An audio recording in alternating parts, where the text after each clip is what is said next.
오늘 말씀은 에베소서 1장 8절로부터 19절까지 말씀을 제가 봉독합니다. 이는 그가 모든 지혜와 총명을 우리에게 넘치게 하사 그 뜻의 비밀을 우리에게 알리신 것이요 그의 기뻐하심을 따라 그리스도 안에서 때가 찬 경륜을 위하여 예정하신 것이니 하늘에 있는 것이나 땅에 있는 것이 다 그리스도 안에서 통일되게 하려 하심이라. 모든 일을 그의 뜻의 결정대로 일하시는 이의 계획을 따라 우리가 예정을 입어 그 안에서 기업이 되었으니 이는 우리가 그리스도 안에서 전부터 바라던 그의 영광의 찬송이 되게 하려 하심이라. 그 안에서 너희도 진리의 말씀과 너희의 구원의 복음을 듣고 그 안에서 또한 믿어 약속의 성령으로 인치심을 받았으니 이는 우리 기업의 보증이 되사 그 얻으신 것을 속량하시고 그의 영광을 찬송하게 하려 하심이라. 이로 말미암아 주 예수 안에서 너희의 믿음과 모든 성도를 향한 사랑을 나도 듣고 내가 기도할 때마다 기억하며 너희를 말미암아 감사하기를 그치지 아니하고 우리 주 예수 그리스도의 하나님 영광의 아버지께서 지혜와 계시의 영을 너희에게 주사 하나님을 알게 하시고 너희 마음의 눈을 밝히사 그의 부르심의 소망이 무엇이며 성도 안에서 그 기업의 영광의 풍성함이 무엇이며 그의 힘의 위력으로 역사하심을 따라 믿는 우리에게 베푸신 능력의 지극히 크심이 어떠한 것을 너희로 알게 하시기를 구하노라. 아멘. 예정을 말씀하셨고 예정을 알게 하셨고 그 예정을 우리에게 허락하셨기에 그 예정을 주신 하나님께 감사하고 다시 한번 그분 앞에 찬양을 돌려드리죠. 오늘 예정에 대해서는 원래는 비밀이었다라고 말씀하지 않습니까? 9절에 그 뜻의 비밀을 우리에게 알리신 것이요 그의 기뻐하심을 따라 그리스도 안에서 때가 찬 경륜. 오늘도 하나님의 때가 찬 경륜이 이루어질 때 깨닫는 마음, 들리는 마음, 내 말씀이 될 때 때가 찬 거죠. 하나님의 경륜이 시작되기로 해서 이를 위해서 예정하신 것이니 라고 말했어요. 여러분, 하나님의 우리는 예정의 두 가지를 감사해야 됩니다. 지난주 핵심이었던 누구든지 그리스도 예수 안에서 13절의 말씀이 그랬죠. 그 안에서, 예수 안에서, 그렇죠? 너희의 진리의 말씀 곧 너희의 구원의 복음을 듣고 그 예수 안에서 또한 믿는다면 약속의 성령으로 너는 내 거야 라는 인치심을 받는다. 이게 지난주 핵심적 말씀이었죠.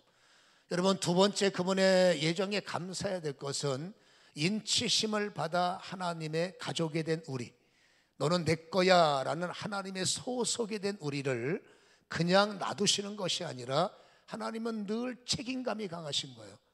그래서 하나님께서 오늘 성경에는 여러분 중요한 말씀이 9절에서도 이렇게 말합니다.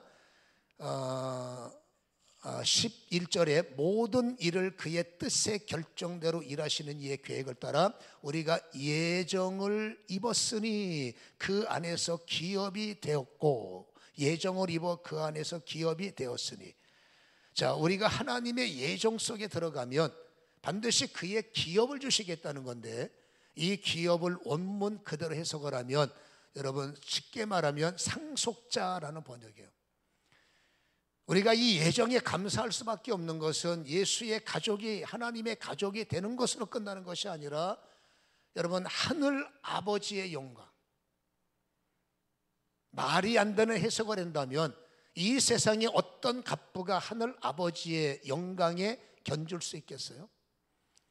이 세상에 어떠한 돈 많은 사람이, 가장 심 많은 사람이 하늘 아버지의 영광에 여러분 발끝의 때만큼 견줄 수 있는 사람이 있을까? 말도 안 되는 얘기지만 아무리 생각해도 없는 거죠. 영원하신 하나님, 그 하늘 아버지의 여러분 하늘의 상속을 모든 사람들에게지만 믿는 나를 볼 때 나에게 더 중요한 것은 나를 초청하셨어요. 하나님의 예정에 나를 초청하셨고 이제 때가 찬 경륜을 이루시기 위해서 에베소서를 접하게 하셨고, 여러분 이 말씀을 우리가 받아들이고 이 말씀을 깨달을 때 하나님의 상속자의 특권을 누리도록, 깨닫는 자에게 하나님의 기업이 되도록, 하나님의 상속자의 은혜를 누리도록 여러분 나를 선택하셨고 그 은혜를 아낌없이 부어주실 준비 예정됐으니까 이미 나의 상속은 너의 것이야 예정하셨으니 깨달으면 내 것으로 누리는 삶. 그래서 우리는 예정을 깨달으면 행복해질 수밖에 없는 겁니다. 육으로 바라볼 때는 뭐 하나 자랑거리가 변변치 않은 것 같은데 영의 신분 상승을 바라보니 너는 내 것이야 라는 하나님의 인치심 알파, 그분에 속한 모든 것을 자유롭게 활성화시킬 수 있는 상속권자가 되게 하셨으니 알면은 이것이 우리를 얼마나 행복하게 하느냐라는 것이죠. 그래서 상속권자의 삶이 시작이 되는 순간부터 우리는 하나님의 기대에 부응해야 돼요. 여러분, 신앙생활은 나의 기대가 있지만 어렸을 때는 나의 부흥을 위해서만 살지만 여러분, 성숙하다 보면 하나님의 기대가 있습니다. 상속권자들을 향한 하나님의 인침을 받은 너는 내 거잖아 라는 성도를 향한 하나님의 부흥이 있어요. 기대의 부흥. 그 기대를 저버리는 성도가 아니라 그 기대의 부흥을 반드시 이루어드리는 이런 은혜가 있어야 되는데, 여러분, 그래서 상속자들은 반드시 어디를 가든지 세상 사람들 앞에 칭찬받고 칭송받는 역사가 시작이 돼야 된다는 거죠. 오늘 읽은 성경을 보면 12절에 예정을 입어 기업된 사람들아, 하나님의 상속권을 받은 사람들아, 12절, 이는 우리가 그리스도 안에서 전부터 바라던 그의 영광의 찬송이 되게 하려 하심이라. 14절, 이는 우리의 기업이 보증이 되사 그 얻으신 것을 속량하시고 그의 영광을 찬송하게 하려 하십니다. 12절에는 영광의 찬송이 되게 하려 하십니다. 14절에는 그의 영광을 찬송하게 하려 하십니다. 우리가 하나님의 상속자로 이 세상에서 신앙에 출발을 할 때 하나님이 기대하시는 여러분 성도, 에덴 동산에서 그 기대 속에 살았지만 광야에 쫓겨나면서 하나님의 기대는 무너졌어요. 이제는 하나님의 예정 속에 들어와서 초청에 응한 우리가 이제는 다시 한번 하나님의 기대는 뭔지 아십니까? 하나님께 영광 되어지는 삶. 두 가지입니다. 간증자의 삶, 두 번째는 간증하게 하는 자의 삶. 여러분, 우리의 초점이 나에게, 신앙은 나에게 초점이 맞춰 있으니 늘 안전하서나 나의 영광, 안전하서나 나에게 축복, 하나님은 기대를 저버리지 않으시죠. 그렇게 여러분 부스러기가 됐던 피로가 됐던 하나님은 너에게 은혜를 밀어주시는 거예요. 그래서 우리는 여러분 주님과 동행하는 삶을 살다 보면 정말로 자랑거리가 생기는 겁니다. 이걸 간증자의 삶이라고 그래. 그래서 오늘 12절은 간증자의 삶, 그리스도 안에서 전부터 바라던 그의 영광의 찬송이 되게 하는 겁니다. 영광의 찬송이라는 것은 하나님이 내 삶을 바꾸셨어요. 하나님이 내 삶을 축복하셨어요. 하나님께 영광을 돌리는 영광의 찬송이 되게 하려 하십니다. 그런데 언제까지 내 중심으로 하나님 내 기대만 채워주세요 라고 하겠습니까? 성경에는 받는 자보다 주는 자의 삶, 성숙은 베푸는 삶, 주님은 십자가의 베품이기 때문에 이제는 간증 자리에 앉아서 간증만 찾아다니는 내가 아니라 이제는 좀 더 성숙한 자리에 앉아서 내가 했던 간증처럼 그들에게 간증할 수 있도록 배려해주고, 간증할 수 있도록 도와주고, 간증할 수 있도록 힘을 밀어주는, 여러분, 목사의 삶은 성도들이 간증하게 하는 삶입니다. 장로님들의 상도 어렸을 때는 여러분 매일 내 간증만을 위해서 주력하지만 진짜 영적 수준을 알면은 내 간증이 아니라 어떻게 하든지 나와 함께하는 공동체에 어떻게 하면 저분이 간증할 수 있을까? 어떻게 하면 저분이 간증하며 예수를 자랑할 수 있을까? 그걸 위해서 중보하고 그걸 위해서 도와주고 그걸 위해서 애써주는 것, 이 믿음이 연합될 때 여러분 나도 간증자의 자리에서 이제는 간증하게 하는 성숙한 자리에 선다는 거죠. 하나님이 원하는 성도는 간증만 하는 것이 아니라 이제는 여러분 간증하게 하는 사람. 목사는 당연히 그게 사명이고 우리 성도님들도 이제 간증하는 자리를 벗어나서 여러분 간증하게 하는 이런 성숙들이 일어나시기를, 그게 하나님이 원하시는 여러분 하나님을 찬양하는 삶. 그래서 많은 사람들이 교회와 교인들을 볼 때 저분들 참 아름답네, 참 저분들 행복하네, 참 저분들 멋지네, 맨날 힘든 자의 모습, 보기만 해도 안타까워서 이거 불쌍해서 어떡하나. 성도가 왜 불쌍합니까? 우리가 불교를 섬기는 것도 아닌데. 웃작은 소린도 안 오네. 우리가 불교를 섬기는 게 아닌데 우리가 왜 불쌍해요? 불쌍했어요. 이제 웃는 거 보니까 고향이 충청도 같은데. 아무튼 간에 우리는 남이 볼 때 저분 행복해. 있고 없고가 중요한 게 아니라 어떻게든지 저분 참 행복해 보여. 이게 하나님께서 원하시는 상속자들의 얼굴, 상속자들의 삶이다. 여러분, 그것이 하나님의 기대라면 우리는 부흥을 위하여 여러분 어떻게 하든지 이제부터 나에게 이기는 자의 시간이 작동되게 하옵소서를 기도해야 돼요. 자, 오늘부터라도 이제는 이기는 자의 시간이 나에게 작동되게 하옵소서. 오늘부터라도 이기는 자의 시간이 작동되게 하옵소서. 시작.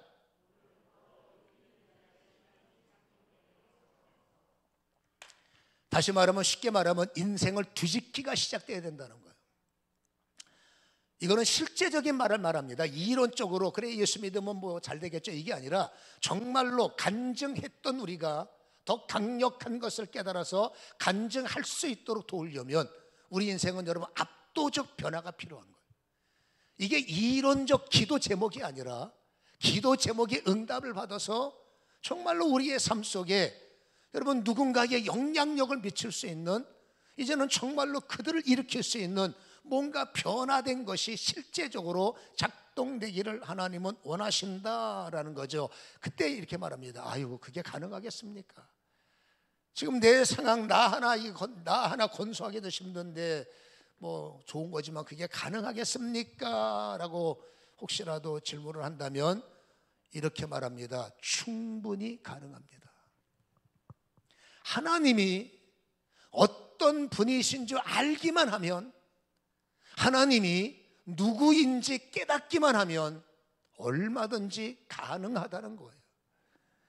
그래서 17절에 우리 주 예수 그리스도의 하나님 영광의 아버지께서 지혜와 계시의 영을 너희에게 주사 하나님을 알게 하시고, 여기 계시는 분들은 뭐 나름대로 하나님을 아시겠지만 이 성경이 말하는 계시의 영을 받은 자, 지식의 지혜의 영을 받은 자가 하나님을 아는 것하고 그냥 우리의 지식으로 하나님을 아는 것에는 하늘과 땅의 차이가 있음을 아셔야 돼요. 우리는 창조주 하나님을 알아요. 근데 지식으로 아느냐 아니면 계시의 영을 받아서 그 창조주 하나님을 아느냐의 결과는 정말로 클 수밖에 없어요.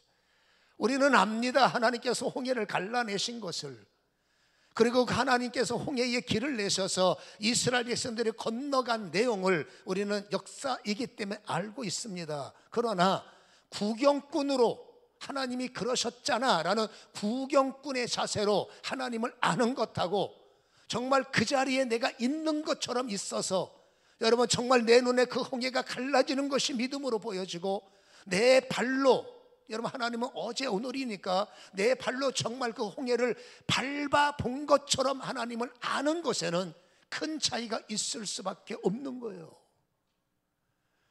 여러분, 하나님은 노아의 방주를 만드셨어요. 그 노아의 방주를 만들 때 우리는 성경을 통해서 지식으로 하나님이 이래 크기가 이래 하나님을 아는 것하고, 여러분 내가 그 하나님의 현장 속에 들어가서 여러분 그 하나님의 방주 만드는 것을 눈으로 목격하고, 정말 좋은 얘기입니다만은 그 방주에 여러분 승선을 해본 것, 모든 사람들이 사망할 때 나는 나는 방주에 올라타서 하나님의 구원을 목격한 것처럼 하나님을 아는 것에는 큰 차이가 있는 거죠. 광야 40년 동안에 하나님은 말로 표현할 수 없는 이적과 기적을 현장 속에 보이셨다는 겁니다. 이것을 이론으로 아는 것과 내가 믿음으로 정말로 그 현장 속에 들어가서 여러분 물 한 모금 없는 그 반석에서 터지는 물을 마셔본 듯한 믿음과, 여러분 광야 속에서 그 하나님의 불기둥과 기둥 꾸르고 하루하루를 지키신 그 현장 속에 내가 그 하나님의 능력과 하나님의 위력을 느껴본 듯이 하나님을 아는 것에는 큰 차이가 있을 수밖에 없다는 거예요. 하나님이 죽은 자를 살리셨대, 이 이론으로 그것을 읽는 것과 정말 내가 그 현장에서 믿음으로 그 하나님의 생기의 바람을 목격을 하고 죽은 자의 수족이 풀려서 일어나는 듯한 그 현장을 경험을 하고 있는 하나님 편에 서서 하나님의 믿음, 하나님의 입장에 서서 하나님을 믿는 것은, 믿는 것과 지식으로 하나님을 믿는 것, 아는 것은 어마어마한 차이가 있다는 것을 우리는 아셔야 돼요. 똑같은 하나님이지만 내 수준으로 하나님을 알 것인가, 아니면 하나님의 편에 서서 하나님의 입장을 느끼면서, 손길을 느끼면서 하나님을 알 것인가, 둘 다 가능합니다.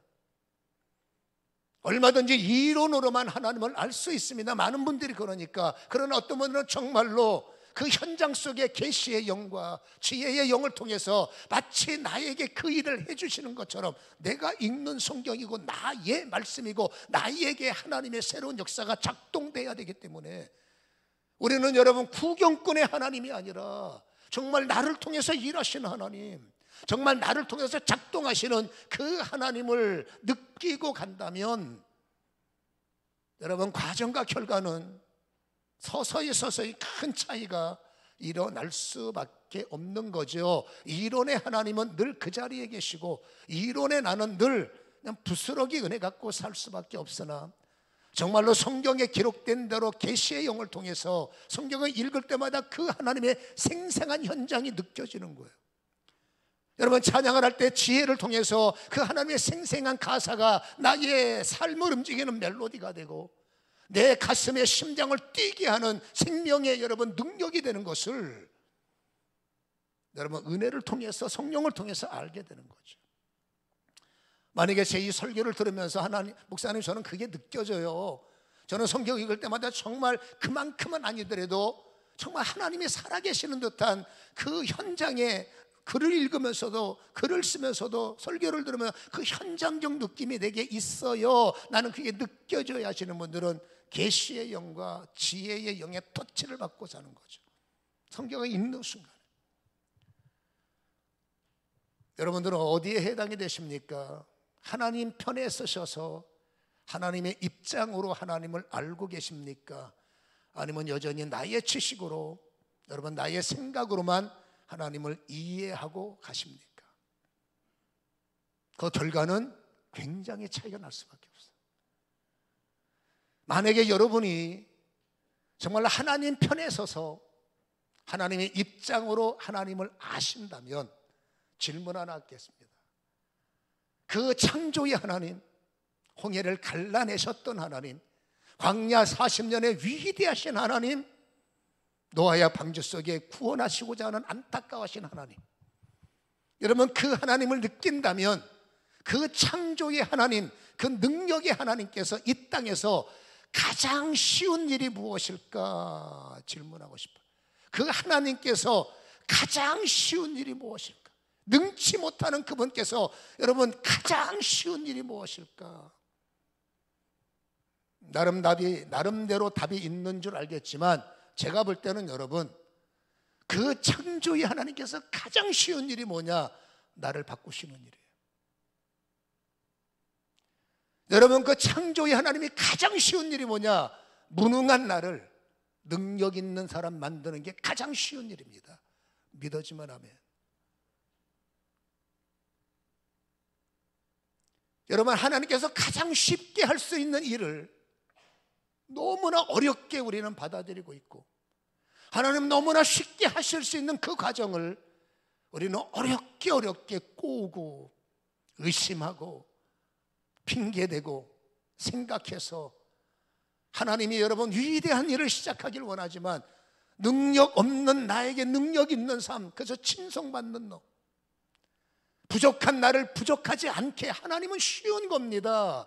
여러분 그 삶을 통해서 간증하는 너, 그것을 뛰어넘어 압도적인 나의 힘으로 간증하게 하는 너, 이게 하나님의 기대지만 과연 우리는 하나님의 기대가 부응되고 있을까? 내 안에 어쩌면 하나님의 기대를 저버리고 오늘도 여러분 그냥 여기가 좋사오니 어떻게 되겠죠? 살고 있다면 하나님이 안타까워하는 시간이 아닐까 싶은 거죠.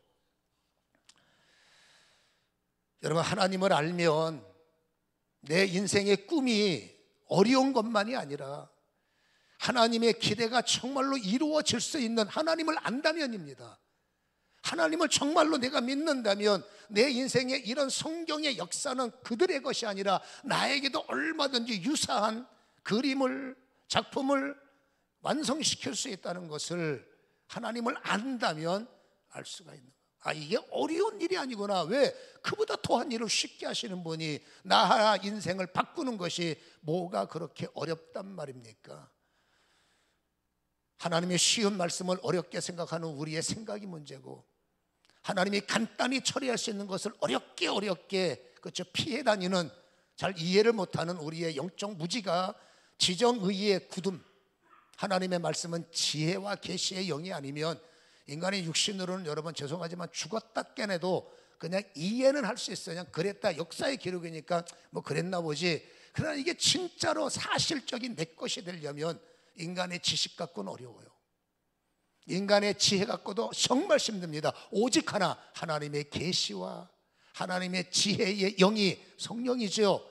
여러분, 알게 하시는 영이, 깨닫게 하시는 영이, 성경을 기록하신 그 원저자가 되시는 성령이 내 안에 오셔서 믿음의 눈을 여시고 마음의 문을 여셔서, 이것이 여러분 역사는 사실의 기록이지 않습니까? 지금도 어제 오늘 내일 믿는 자들에게 똑같은 모습으로 하나님은 역사하시기를 기대하는 것을 발견하시기를 주님의 주님의 이름으로 간절히 축원합니다. 나만 깨트리면 인생이 쉬워지는 거예요. 깨트리지 않는 것 때문에 우리는 어렵게, 다시 말합니다, 어렵게 가는 겁니다. 깨트리면 정말로 인생이 쉬워져요. 여러분, 성경에 기록된 사람들이 특별한 사람이 있으면 데리고 와보세요. 제가 성경을 읽을 때 모든 성경에 기록한 사람은 똑같아요. 바울이나 베드로나 똑같아. 누구나 성경에 보세요. 똑같습니다. 다 그들은 시작할 때 무지하게 시작했어. 주님께서 함께 가주시면서 알게 하셔서 안 것뿐이고, 주님께서 함께 가셔서 십자가가 뭔지를 교육했기 때문에 십자가를 배운 거고, 성령이 도대체 뭔지도 모르는 그들에게 성령을 여러분 알게 하셨기 때문에 그들은 알아간 것뿐이지, 그런 의미로 볼 때 신앙의 시작은 주님께서 너희 학보를 보겠냐, 너희의 문보를 보겠냐, 아닙니다. 오직 순종 하나인데, 그래서 봅니다. 시작은 똑같습니다. 배우고 안 배우고 의미는 작아요. 여러분, 우리도 마찬가지입니다. 베드로도 예수 모르고 초청받아서 예수를 알았고, 바울은 여러분 그 예수를 죽이려고 미쳐 날뛴 존재입니다. 그러나 나중에 이분이 진짜네라는 것을 깨달아서 몸둘 바를 모르는 통곡의 시간을 보내면서 빚진 말하니까 더 미친 듯이 빚 갚으려고 여러분 애를 쓸 수밖에 없었고, 우리도 마찬가지입니다. 예수하는 사람이 누가 있습니다? 아무도 몰라요. 그러니까 시작은 똑같은 거예요. 저 사람은 특별하다, 특별한 거 아닙니다. 뭐가 다를까요? 순종이 달라. 시작은 똑같이 무지하지만 신앙생활을 통해서 성경을 읽으면서 여러분 나의 하나님이 발견되어지고 내 하나님을 인정하면서 그 하나님이 주시는 말씀을 깨닫는 마음과 듣는 마음 하나가 다른 거예요. 대만은 깨달으면서도 당신 살궁냐고 도망가 버렸고, 유다는 여러분 그러면서까지도 여러분 자기 살궁리하는 바람에 예수 팔아먹었고, 여러분 그냥 무지한 제자 같은 사람들은 그냥 그런가 보다, 단순하게 그런가 보다 해서 말씀을 따라갔을 때 딱 하나 차이입니다. 깨닫는 마음과 깨달았기 때문에 순종하는 자세. 이 순종의 그릇에 주님께서는 부어주는 역사가 있다는 사실을 주님의 이름으로 간절히 깨닫기를 축원합니다. 우리는 그래서 빈 그릇이에요. 교회에 오면 목사도 빈 그릇 신학 다니면서 채운 것뿐이고, 여러분도 빈 그릇 신앙생활에서 채워가는 건데, 이거를 이론으로 채워갈 거냐, 아니면 조금 실제화시켜서 채워갈 거냐, 이거는 리더의, 여러분 어쩌면 리더에 의해서 더 많은 결정이 일어나겠지만, 아무튼 여러분 다시 말합니다. 할 수 없어도 괜찮습니다. 왜? 나를 바꾸는 것은 하나님께 쉽기 때문이죠. 그리고 아무것도 할 줄 몰라도 괜찮습니다. 예수를 믿는 예정에 들어와서 예정의 그릇만 만드시면 빈 그릇이라도 괜찮습니다. 왜? 원래 신앙은 다 빈 그릇으로 출발하니까. 채워주시는 것은 주님이세요. 그래서 하나님을 알게 되면 여러분 그 하나님이 보여. 여러분 진짜로 하나님을 믿게 되면 그 하나님이 느껴져. 그 하나님이 진짜로 여러분 나의 구주가 되면 그 하나님의 손길이 사람마다 다르지만 느껴져요. 나를 붙잡고 계시는 주님, 내게 임재를 주시는 주님. 그러니까 저는 여러분 여러 가지 주님이 나와 함께 하시는 사인이 몇 가지가 있어요. 그 사인을 보면 하나님이 나와 지금 함께 하시는구나. 사인이 와요. 하나님의 심이, 하나님의 알게함이, 하나님의 역사가 느껴지는 거예요. 그래서 여러분 내가 빈 그릇을 가지고 있어도 마음의 눈을 열어서 하나님이 보이게 하시고, 마음의 눈을 열어서 하나님의 소원이 뭔지 아십니까? 나는 무슨 일이 있어도 너의 잘됨을 꼭 목격해야 직성이 풀리겠다. 여러분 18절을 한번 읽어보시기 바랍니다. 시작. 너희 마음의 눈을 밝히사 열어주셔서 그의 부르심의 소망이 무엇이며 성도 안에서 그의 기업의 영광의 풍성함이 무엇이며, 하나님의 기대가 뭔지 아십니까? 부름을 받은 우리에게 풍성한 소망, 부름받은 우리가 풍성한 간증을 통해서 풍성해지고 간증을 할 수 있는 영적 풍성함까지도 우리가 여러분 장착되기를, 그런 능력이 여러분 그렇죠 전수되기를 하나님은 기대하신다. 나는 할 수 있는 게 별로 없습니다. 19절 읽어봅니다. 시작. 그의 힘의 위력으로 역사하심을 따라 믿는 우리에게 베푸신 능력의 지극히 크심이 어떠한 것을 너희로 알게 하시기를 구하노라. 할렐루야. 그릇만 있으면 되는 거예요.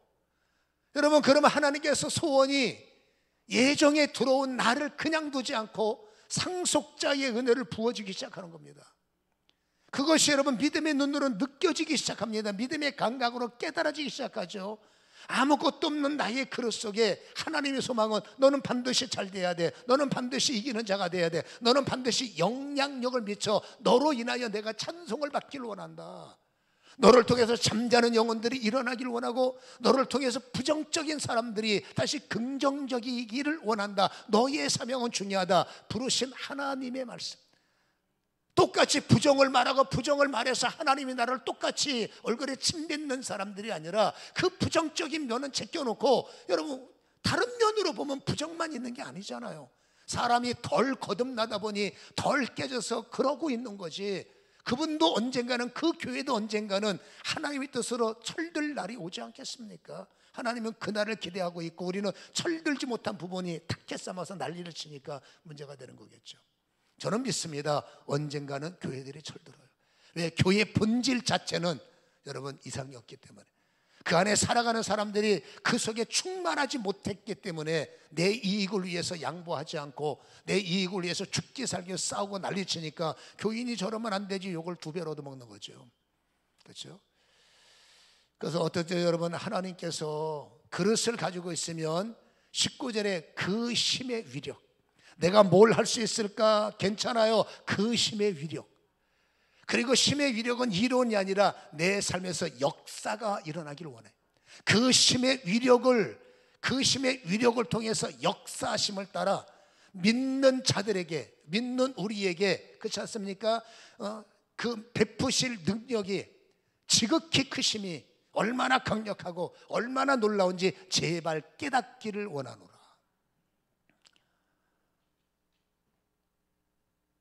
나의 가지고 있는 어떤 힘을 갖고 자랑거리는 없어요. 목사의 말도 고린도전서 4장 2절이 안 되면 사람의 말입니다. 제 말이 사람의 말이면 여러분들은 그냥 머리만 띵 하고 그냥 가는 거죠. 그러나 제 말이 고린도전서 4장 2절이 된다면, 2장 4절이 된다면 여러분들의 행복한 일들이 시작이 되는 것, 그게 하나님의 위력의 역사예요. 저도 설교할 때마다 하나님의 위력의 역사가 저희 언어를 주도해야 되고, 여러분들도 인생을 살아갈 때 하나님의 위력의 역사가 여러분의 눈이 되게 하시고 여러분의 경쟁력이 되게 하시고 여러분의 돌파가 되게 하신다면 하나님을 안다면이라고 했습니까? 광야에서 하신 그 능력, 그게 광야에서 하신 그 일이 힘의 위력이에요. 여러분, 저 성을 무너뜨렸던 그가 하나님의 위력이에요. 하나님의 손은 그 위력이 내 삶의 현장에서 역사가 일어나길 원하시는 거예요. 똑같이 부어주시고 똑같이 역사하시기를 하나님은 원하는 거예요. 내 힘으로 그만큼 이루었다면 하나님의 힘이 덧입혀질 때 어떤 역사가 일어날까 기대가 되지 않습니까? 내 힘으로 몸부림쳤는데 여전히 이 모양이라면, 그러면 하나님의 힘의 역사가 나한테 덧입혀지면 이제 새로운 역사가 기대되지 않습니까? 지금까지 잘 해온 사람은 더 큰 역사를 기대하시고, 지금까지 애썼는데 안 됐다면 될 수 있는 역사가 기대가 되지 않습니까? 하나님의 살아계심을 믿는다면. 오늘 여러분 특별한 날이기에 이제 우리는 여러분 나의 빈 그릇, 아무것도 없는 빈 그릇에 이 하나님의 진리가 채워지고 이제부터 하나님의 그 힘의 위력의 역사가 나한테 흘러 넘치는 여러분 쓰임받는 저와 여러분이 되기를 주님의 이름으로 간절히 축원합니다.